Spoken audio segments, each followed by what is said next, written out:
Welcome back to the Holeshot Hustle. In today's episode, we are going back to our interview with Jeremy Gatdula from episode 1. That's right. Jeremy had just the littlest bit of stage fright during our first episode, so we wanted to make sure and have him back so we could dive just a little bit more into his love of motocross and off-road racing. So let's dive right into it.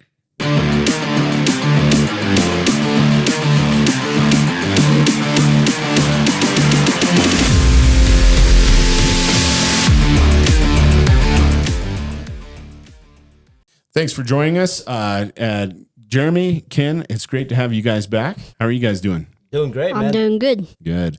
And Jeremy, you had just kind of a bad case of stage fright on your last episode, right? Yeah. Jeremy kind of locked up a little bit. We've got some big studio lights for those of you that don't know, shining bright on us in the studio. We've got some lights on our cameras, little red lights. You got to kind of pay attention to what's going on, and it's easy to get tongue-tied and it's easy to get flustered, and especially if you don't do this. Even Logan and I, A lot. we still get locked up. So Ken and Jeremy reached out to us, and they didn't feel great about some parts of their first episode. So we wanted to make sure that we gave him the opportunity to come back and say his piece. So you're feeling good tonight? Yep. All right. Yeah, It's so good to have you guys back. Well, thank you for having us again and giving us another chance. Hopefully, people don't get sick and tired of us seeing us. No, man. We got a lot from you. Obviously, we got all the stuff about the Ghost Riders and all that kind of stuff. But we really wanted to make sure. The whole reason that we kind of started this was to really kind of highlight the youth racers. And so, if Jeremy wasn't feeling good about his part, we wanted to make sure we caught that. So. I think that's a real sign of some mental toughness that Jeremy's willing to come back and face this again. So everybody give him a round of applause out there, and let's get going. Jeremy, how long have you been riding? I've been riding for about 2 years. What was the first dirt bike you ever got? My first dirt bike that I got was a KDX 50. Yeah, he rode it for a couple of months, and then the internal kickstart broke, so we surprised him with a 2023 KX 65. Oh, nice. Were you excited to make the change to the 65? Yes, I was, because when me and my dad go riding at Three Peaks, I usually get frustrated when I get stuck in the sand, and my dad's just getting tired of it, so my dad just bought me KX 65. A little bit more power, huh, to get through that sand? Yeah. How was the transition using the clutch and things like that? Was it pretty confusing, or did you handle it like a champ? The clutch, it took me like a couple months to figure out how to use it and everything. But like a couple months after, I was only in first gear in like the clutch, and then couple months later, I'm now on like 5th and 6th gear pinned. Nice, like a duck to water, huh? Yeah. Very cool. It's been a couple of years. What are you riding now? I ride a 2024 Kawasaki KX 85. Do you love it? Yep, I love it. So I'm curious, what's your bike number? My bike number is 69. Oh, I got a feeling I know how you chose that, but let us know. The reason why I chose that is I was inspired by Ronnie Mac. Nice. I could tell by your sweater. Yep. What made you decide to start racing? What made me decide to start racing was from watching Hayden Yeagan videos. Hayden's a good and very inspiring rider. Yep. Yeah, I agree. Which race stands out to you the most so far in your journey? The race that stands out so far to me is probably Cow Dung Run, and the reason why is because that's the race where I got my first trophy. Oh, nice. What place did you get? Oh, I took second. Oh, I bet that felt good. Yep. Always nice to get your first trophy, huh? Yep. Nice. First of many, I'm sure. Uh-huh. Yeah? Since you've begun riding, what challenges have you faced, or fears, or like big accomplishments that you've got? Or My biggest fears are probably being nervous on the starts and maybe nervous to like break a bone and crash. And how I accomplished that was probably just on the starts. If I get nervous, I just take deep breaths and pray to God. And if I crash, well, if I get nervous of crashing, I just try keeping my bike on two wheels. That's good advice. Yeah, I know that, you know, with Logan racing over the last, you know, 4 years that he raced, man, he'd kill it out there, but and I'd always think he'd have the confidence to be confident at the gate. And so we'd go line up at Packy's gate. I'd think everything was fine. I couldn't see his face because I'm kind of looking at the back of his helmet more or less, but every once in a while he'd turn around and I'd see sometimes I'd see tears in his eyes and I would like, what's up? Are you okay? Are you hurt? Are you sick? And he'd just, no, I'm nervous. And so I know nerves can really come into play when you're waiting for that gate to drop. You're thinking about is the guy next to you faster than you? And you're thinking about this turn or that jump and it can all kind of be playing out in your head and cause a lot of pressure. How do you handle that? How do you stay calm at the gate, Jeremy? How I stay calm at the gate is just take deep breaths and pray to God and maybe tell my dad that I love him. Good. That is good. Yeah, he does that at every race. Just right before the start, gives me a hug, tells me he loves me. I think that's important for us as dads too. I know that I always try to make a point, make sure I tell Logan how much I love him before I send him off because you just never know, right? Yeah. And so, yeah, that's cool.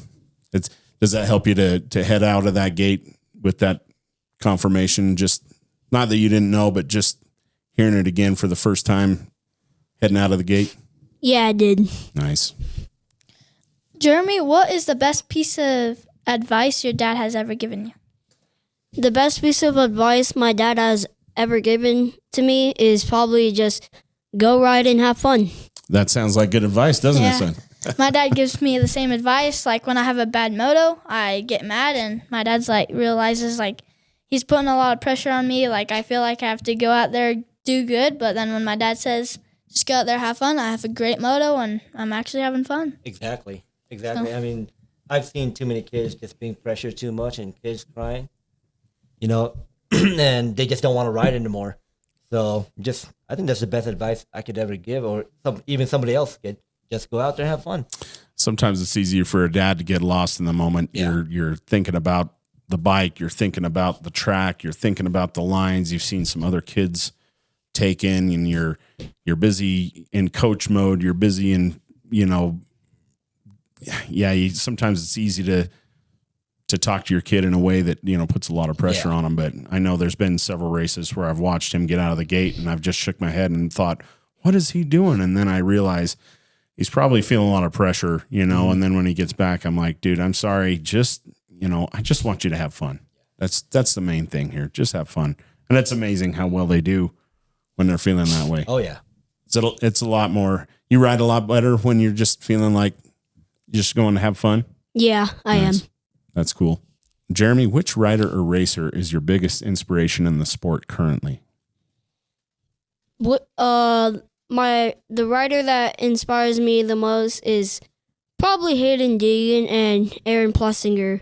And the reason why is because Hayden Deegan, I've been watching him since I was 7, and when I was younger, when I watched his Hayden Deegan videos, I'm like, I tell my dad someday I want to do this stuff, Dad. And yeah, now I'm doing it. And what is it about Aaron Plessinger? He's just crazy and has that cowboy style thing. The cowboy swagger? Yeah. Yeah, I love him. Jeremy, if you had to give any advice to kids who want to start racing, what would it be?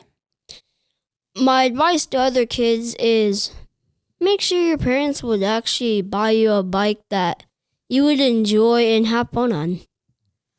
That's good advice. It works the same for adults. I remember my first dirt bike was a YZ 450, Just an awful decision. It did not make me feel comfortable. Yeah. And I didn't have fun for a while. It took me a little while. So Oh, you didn't? It no. looked like you were having an awesome Oh, time. that first day as I was sliding across the dirt, yeah. I was definitely impressed with my gear. I remember thinking as I was sliding across there with my face, I was like, I'm really glad I got this protector vest. Yeah, you gotta have the right bike that fits you, right? You gotta feel comfortable, you know, and learn some technique, and then you can start working up to something more powerful, huh? Yeah. Good advice. Jeremy, knowing what you know now, what's one piece of advice that you would give to the dad of a racer, of a youth kid that wants to start racing? I mean, I would say, like, just give your kids some time and be patient. Good advice. Yeah, and that's what I did with him when, like he was saying, on the 65, he was on first gear for a couple of months. I was just so frustrated. I was like, man, he's gonna grenade this bike.